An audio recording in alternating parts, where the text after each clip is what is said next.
En los anales del crimen, pocos nombres causan tanto escalofrío como el de Albert Fish.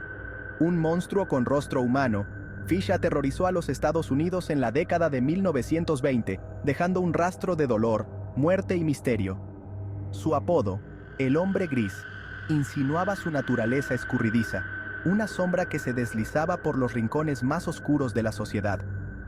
Conocido por sus crímenes atroces, especialmente contra niños, Fish se convirtió en la encarnación del mal, un espectro que acechaba los patios de recreo y alimentaba las pesadillas de una nación. Su historia, una macabra mezcla de locura, crueldad y canibalismo, sigue fascinando y horrorizando a partes iguales. Pero, ¿quién era realmente Albert Fish? ¿Qué lo llevó a cometer actos tan viles? Para comprender la magnitud de su depravación, debemos adentrarnos en la mente perturbada de un hombre que personificó la maldad pura. Nacido en 1870 en una familia desestructurada, la infancia de Hamilton Howard Fish estuvo marcada por la tragedia y la inestabilidad. Su padre, un hombre mucho mayor que su madre, falleció cuando Fish era solo un niño, dejándolo a merced de una madre con problemas mentales y un hogar roto. Criado en orfanatos y reformatorios, Fish fue expuesto a la violencia y el abuso desde una edad temprana. Estas experiencias traumáticas dejaron cicatrices profundas en su psique, plantando las semillas de una oscuridad que florecería con el tiempo. Ya en su juventud, Fish comenzó a mostrar signos de comportamiento anormal. Se sentía atraído por la violencia, el dolor y la automutilación, encontrando un placer perverso en infligirse daño a sí mismo y a los animales. Estos actos perturbadores fueron solo un presagio de los horrores que cometería años más tarde, cuando su mente se fracturara por completo, liberando al monstruo que llevaba dentro. A medida que Fish se adentraba en la edad adulta, su fascinación por la violencia y la desviación sexual se intensificó. Comenzó a experimentar con el exhibicionismo y el voyerismo, espiando a personas desprevenidas para satisfacer sus deseos retorcidos. Su sed de sangre pronto lo llevó a cometer actos más atroces. En 1910, mientras trabajaba como pintor de casas, Fish conoció a Thomas Kedden, un joven con discapacidad mental.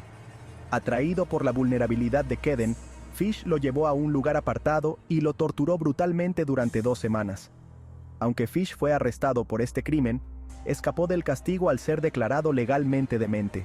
Este veredicto, sin embargo, no hizo más que alimentar su sed de sangre y le dio la confianza para seguir actuando según sus impulsos más oscuros. A partir de ese momento, Fish se convirtió en un depredador nómada, vagando por el país y dejando un rastro de víctimas inocentes a su paso. El 3 de junio de 1928, en un día aparentemente normal en la ciudad de Nueva York, Albert Fish cometió el crimen que lo consolidaría como un monstruo para la eternidad. Ese día, con engaños y falsas promesas, secuestró a Grace Budd, una niña de 10 años, del apartamento de su familia. El horror que sufrió Grace a manos de Fish es inimaginable. La llevó a una casa abandonada en las afueras de la ciudad, donde la torturó y asesinó brutalmente. Para saciar su sed de sangre y depravación, Fish cometió actos de canibalismo con el cuerpo de la niña. Este crimen, por su crueldad y salvajismo, conmocionó a la nación y desató una cacería humana sin precedentes. La policía, decidida a llevar al asesino ante la justicia, no escatimó recursos en la búsqueda del monstruo que había arrebatado la vida de la pequeña Grace.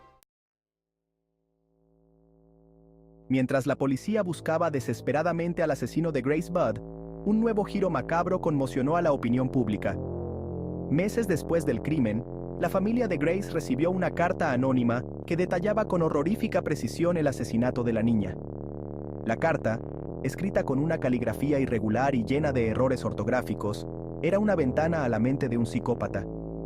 El autor, que se hacía llamar Capitán, describía con lujo de detalles cómo había matado, cocinado y comido a Grace.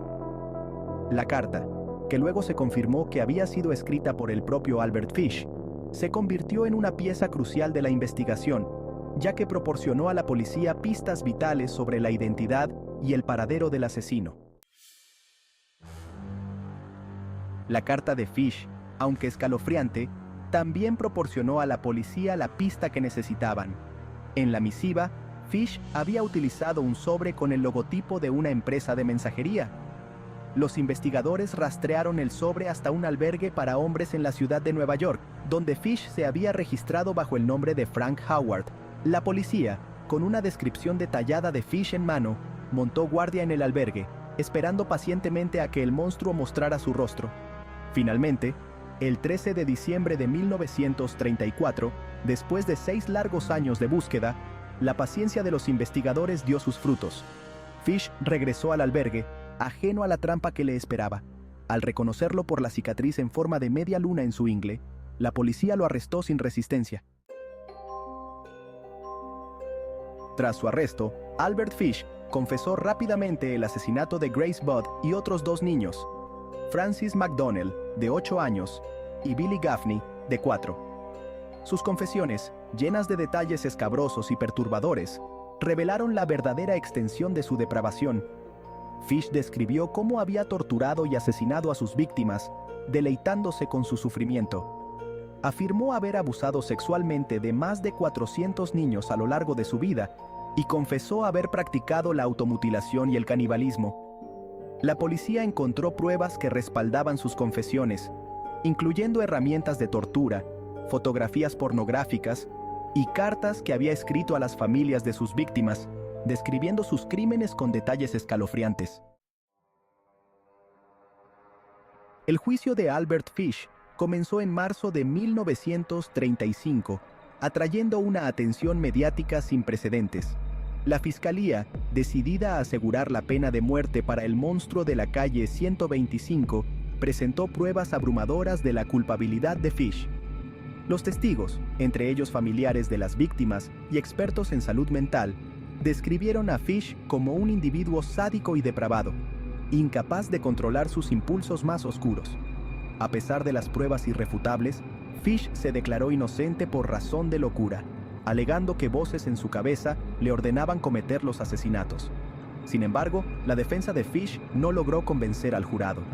Tras un juicio de 10 días, Fish fue declarado culpable de todos los cargos y condenado a muerte. El 16 de enero de 1936, Albert Fish, el hombre gris, se enfrentó a su destino en la penitenciaría de Sing Sing. A pesar de la naturaleza atroz de sus crímenes, Fish se mostró tranquilo e imperturbable mientras lo conducían a la cámara de ejecución. Según los testigos, Fish incluso sonrió levemente cuando lo ataron a la silla eléctrica, un gesto escalofriante que reflejaba su total falta de remordimiento. A las 11:06 de la noche, la corriente eléctrica recorrió el cuerpo de Fish, poniendo fin a su reino de terror. Su muerte fue recibida con alivio y satisfacción por una nación que había estado aterrorizada por sus crímenes. La historia de Albert Fish, aunque profundamente perturbadora, sirve como un recordatorio de la oscuridad que puede habitar en el corazón humano. Su nombre se ha convertido en sinónimo de crueldad, locura y depravación, un espectro que continúa atormentando la psique estadounidense. El legado de Fish se extiende más allá de sus crímenes, planteando preguntas inquietantes sobre la naturaleza del mal, la fragilidad de la inocencia y la importancia de proteger a los más vulnerables de la sociedad.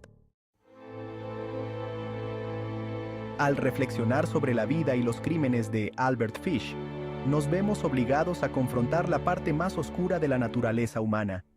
Su historia es un recordatorio aleccionador de que el mal puede tomar muchas formas, a menudo acechando donde menos lo esperamos. A pesar de los horrores que cometió, el caso de Fish también destaca la importancia de la justicia y la necesidad de responsabilizar a los monstruos entre nosotros por sus crímenes. Aunque su historia nunca se olvide por completo, sirva como un faro de advertencia, instándonos a permanecer vigilantes, proteger a los inocentes y nunca subestimar la capacidad del mal para ocultarse a plena vista.